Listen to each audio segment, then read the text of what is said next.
अस्सलाम वालेकुम, मैं हूं ज़मीर हैदर। नाज़रीन, आपको मालूम है कि जब से 22 अप्रैल पहलगाम के वाक़े से लेकर 10 मई तक जो भारत ने प्रोपेगेंडा किया, एक तो ये कि पाकिस्तान को दहशतगर्द स्टेट डिक्लेयर करने की कोशिश, और उसके बाद फिर जिस तरह जंग में शुरू हुई 6 मई से लेके 10 मई तक, और जो सूरत हाल हुई वो सारी दुनिया को मालूम है, किस तरह की शिकस्त भारत को फेस करना पड़ी। और उसके बाद एक प्रोपेगेंडा शुरू कर दिया, और उनका प्रोपेगेंडा ये था कि जनाब बेसिकली पाकिस्तान जो है वो एक चाइना की जैली रियासत है।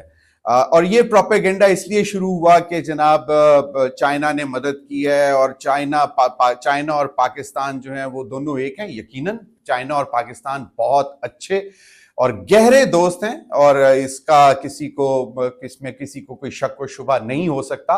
बेसिकली इंडिया जो है वो मुख्तलिफ ममालिक, खासतौर पर बड़ा मुल्क अमेरिका के कहने पर एक कंटेन चाइना पॉलिसी पे काम करता रहा है।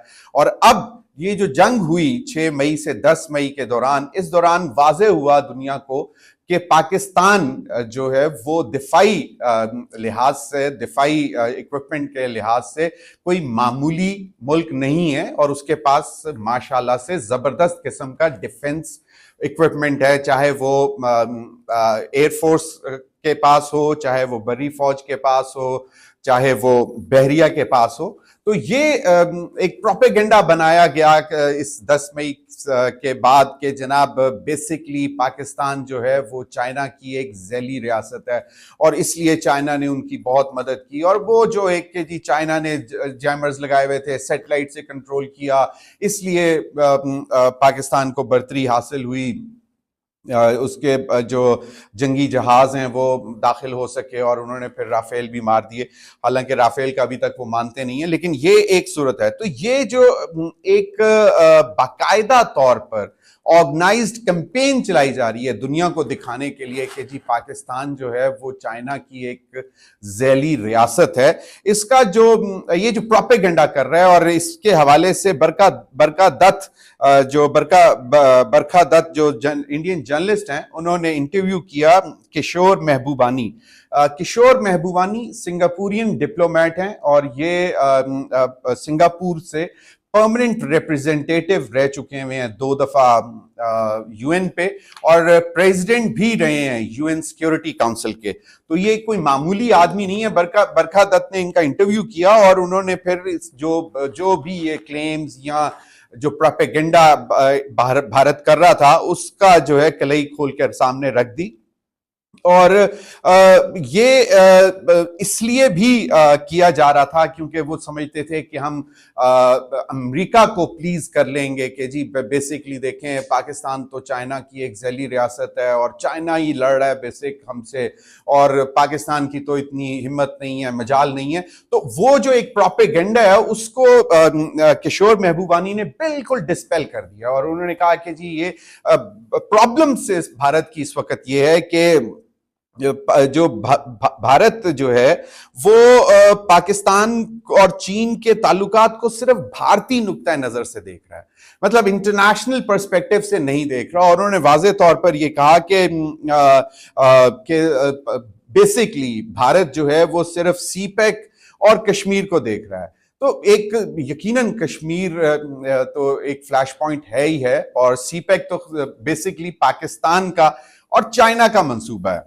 तो इसमें तो कोई दो राय नहीं होनी चाहिए। तो किशोर महबूबानी ने बड़े वाज़े तरीके से उन्होंने कहा कि ये जो प्रोपेगेंडा कर रहे हैं इंडियंस के पाकिस्तान जो है वो चीन की एक जैली रियासत है, अगर ऐसा होता तो पाकिस्तान को आईएमएफ के पास जाने की क्या जरूरत थी? अगर वो बाकायदा पाकिस्तान जो है वो चाइना की जैली रियासत होता तो उनके जितने मुआशी मसाइल हैं, जितनी भी इकोनॉमिक सपोर्ट होती तो वो चाइना देता, तो आईएमएफ के प्रोग्राम में जाने की क्या जरूरत पड़ती? तो एक बहुत वैलिड पॉइंट है।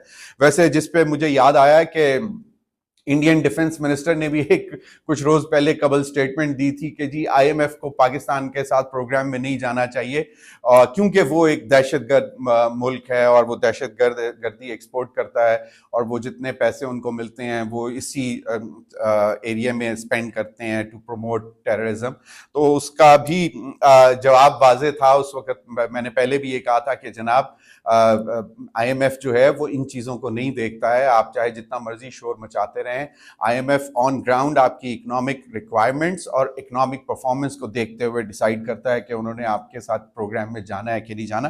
तो किशोर महबूबानी ने वाज़ेह तौर पर कह दिया कि जनाब अगर तो जो इन भारत क्लेम कर रहा है कि पाकिस्तान जो है वो चीन की झैली रियासत है, तो फिर उसको आईएमएफ के पास जाने की क्या जरूरत थी। और ये उन्होंने यही बार बार इस बात को दोहराया है कि बेसिकली भारत जो है दूसरे ममालिक से ना सबक सीखता है और बेहतर जो रास्ता होता है उससे उसको भी ढूंढने की कोशिश नहीं करता है और ना ही बेहतर रास्ते पे चलने के लिए सोचता है। वो भारत जो है किशोर महबूबानी के मुताबिक पास्ट में रहना पसंद करता है। अब यकीनन दोनों ममालिक के बहुत से मसाइल हैं, इकोनॉमिक डेवलपमेंट की जरूरत है और पॉवर्टी है, अनएम्प्लॉयमेंट है, बहुत सारे मसाइल हैं जिनकी तरफ तवज्जो होनी चाहिए। लेकिन किशोर महबूबानी के मुताबिक ये है कि भारत जो है वो बेसिकली ना दूसरे मुल्कों से कुछ सीखना चाहता है और ना ही कोई तब्दीली की सोच उसके सामने आती है कि चल कोई नए रास्ते, नए एवेन्यूज तलाश करे। वो वही पुराना ड्रम बीट किया जाएगा और वो जिस वजह से उसको नुकसानात भी उठाने पड़ते हैं। उन्होंने वाज़ेह तौर पर महबूबानी ने कहा कि बेसिकली पाकिस्तान और चीन के जोग्राफियाई और सियासी मुफादात हैं और इसी की वजह से उनका इत्तेहाद है और इससे बढ़कर बेसिकली चाइना जो है पाकिस्तान का टाइम टेस्टेड फ्रेंड है और हमेशा से है और हमेशा रहेगा। और ये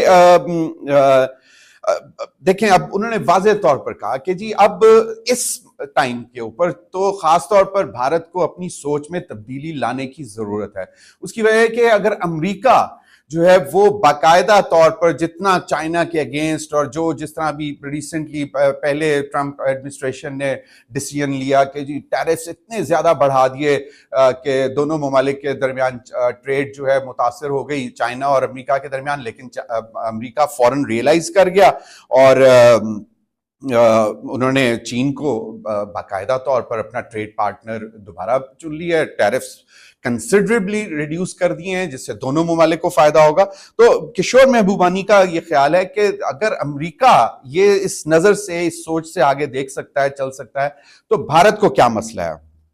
तो ये बेसिकली किशोर महबूबानी ने फिर ये भी कहा कि बेसिकली जो कोई भी मुल्क होता है वो अपने मुखालिफ को अपने आप को मजबूत बनाने के लिए इस्तेमाल करता है। यानी कि बेसिकली अगर उसका कोई मुखालिफ है तो उसको अगर वो इस्तेमाल करेगा तो उस अपने आप को मजबूत बनाने की कोशिश करेगा। और इस पर भी उन्होंने कहा कि चाइना जो है बिल्कुल किसी तरह भी काम नहीं कर रहा और ना ही वो इस तरह समझ रहा है, देख रहा है। अगले रोज आपको याद होगा कि मैंने जिक्र किया था कि राहुल गांधी ने एक ट्वीट किया और उसमें उसने बहुत से सवालात उठाए कि दूसरे ममालिक भारत की के साथ जो यकजहती का क्यों इजहार उन्होंने नहीं किया इस पूरे एपिसोड में।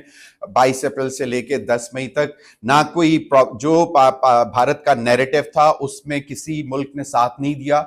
और फिर उन्होंने कहा कि ट्रंप से किसने जो है वो रिक्वेस्ट की थी कि आप सीज फायर करवाएं, और वो वैलिड क्वेश्चन था कि यकीनन वो इशारा अपने भारतीय हुकूमत की तरफ ही कर रहे थे कि जनाब उन्होंने रिक्वेस्ट की है। और उन्होंने एंड में अपने जो सोशल मीडिया एक्स जो उनका हैंडल है उसमें उन्होंने कहा कि India's foreign policy has collapsed. तो ये अब ये किशोर महबूबानी भी वाज़ेह तौर पर वही उसी तरफ इशारा कर रहे हैं कि बेसिकली आपको बेहतर डिप्लोमेसी की तरफ जाना चाहिए, ना जाए कि आप जो गड़े मुर्दे उखाड़ते रहें और ठोकते रहें उन्हीं मामलात के ऊपर। तो आपको बैठकर बात करनी पड़ेगी। और पाकिस्तान और भारत के दरमियान, जैसे हम पहले भी कहते रहे हैं, कि मेन इशू कश्मीर है, और कश्मीर के ऊपर जब तक कोई बातचीत नहीं होगी, उसका हल नहीं होगा, तब तक इस खित्ते में पायदार अमन नहीं आ सकता। तो जो वेरियस डिफेंस जो एनालिस्ट हैं, उन्होंने भी इस बात को कि बेसिकली भारत जो है वो अपनी शिकस्त पर बहुत अफसुर्दा है, गमगीन है, और इस वजह से वो अब ये इस बात को डिक्लेयर कर रहा है कि जी बेसिकली भारत जो है वो सिर्फ पाकिस्तान से जंग नहीं कर रहा था, वो दो महाज पर लड़ रहा था, यानी कि वो चीन से भी लड़ रहा था। तो ये एक नैरेटिव जो है वो इसलिए वो बिल्ड कर रहे हैं, और जो डिफेंस एनालिस्ट हैं उनका ये ख्याल है क्योंकि जो जो जो उन्होंने जंग हारी है उसको इंडिया अभी तक डाइजेस्ट नहीं कर पा रहा है। और ये इसी वजह से वो इस बात का जोर दे रहा है इंडिया कि पाकिस्तान को जो है वो चाइना की झैली रियासत जो है वो डिक्लेयर करने का शोर मचा रहा है कि जनाब वो, और इसी वजह से हमें दो महाजों पर जंग लड़ना पड़ी और इसलिए हारे। तो वो एक एक्सक्यूज इस बात में भी ढूंढ रहे हैं। तो ये बेसिकली एक बड़ा दिलचस्प बात थी, तो मैंने कहा कि आपके साथ शेयर करता चलूं कि बेसिकली ये भारत जो है एक बड़ी गेम खेलने के चक्कर में है, वो सिंपैथीज लेने के चक्कर में है दुनिया के पावर कैपिटल्स से, कि जी देखें ये तो हमें तो चाइना ने बेसिकली मारा है, और फिर अभी तक तो जो वो कह रहे हैं कि जी हम दुनिया भर में सबूत लेकर जाएंगे 22 अप्रैल के वाक़े के ऊपर, पहलगाम के ऊपर, कि पाकिस्तान इन्वॉल्व था, और अभी तक तो वो उसमें भी कामयाब नहीं हो सके। और ये सूरत हाल है जिसकी वजह से अब भारत बेसिकली अपनी शर्मिंदगी मिटाने के लिए एक नया प्रोपेगेंडा लेकर आ रहा है कि जी देखें हमें तो दो महाज पर जंग लड़ना पड़ी, एक चाइना के साथ और एक पाकिस्तान के साथ। तो आइंदा फिर मजीद भी आपके पास इंफॉर्मेशन लेकर आएंगे। अब तक के लिए इतना ही, इजाज़त दीजिए, अल्लाह हाफ़िज़।